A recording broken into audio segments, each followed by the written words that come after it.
કેન્દ્રીય ગૃહમંત્રી અમિત શાહ, મુખ્યમંત્રી ભૂપેન્દ્ર પટેલની ઉપસ્થિતિમાં વાઇબ્રન્ટ નવરાત્રી મહોત્સવનો ધમાકેદાર પ્રારંભ. શક્તિ, ભક્તિ, આરાધનાના ત્રિવેણી સંગમ સમાપર્વ નવરાત્રીનો આરંભ રંગેચંગે થઈ ગયો છે. સર્વત્ર માહોલ દીપી ઉઠ્યો છે. શેરી, મહોલ્લા, સોસાયટીઓથી માંડી clubs, party plots, farm houses વગેરે અનેક સ્થળે ઢોલકના તાલ સાથે પારંપરિક ગરબા, રાસથી માંડી ડીજેના ધમાકેદાર મ્યુઝિક સાથેના ગરબા રાસની ધૂમ મચી રહી છે. ખેલૈયા ટ્રેડિશનલ ડ્રેસ પરિધાન કરી ગરબે ઘૂમી રહ્યા છે.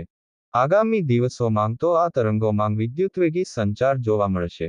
અમદાવાદમાં જ્યાં મુખ્ય આયોજન છે તે વાઇબ્રન્ટ નવરાત્રી મહોત્સવનું જીએમડીસી ગ્રાઉન્ડમાં કેન્દ્રીય ગૃહમંત્રી અમિત શાહ અને મુખ્યમંત્રી ભૂપેન્દ્ર પટેલની ઉપસ્થિતિમાં ધમાકેદાર પ્રારંભ થયો હતો. અનેક કલાકારોએ ગુજરાતની સાંસ્કૃતિક વિરાસતની ઝાંખી કરાવતી પ્રસ્તુતિ કરી હાજર મેદનીના દિલ જીતી લીધા હતા.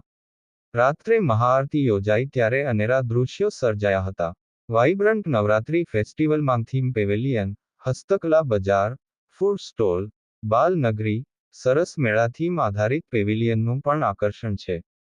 નવરાત્રી દરમિયાન મેઘરાજા ખમૈયા કરશે તેવી હવામાન ખાતાની આગાહીએ ખેલૈયાઓની ખુશીમાં સાગર જેટલી અભિવૃદ્ધિ કરી દીધી છે. અહેવાલ સંજય પોપટ.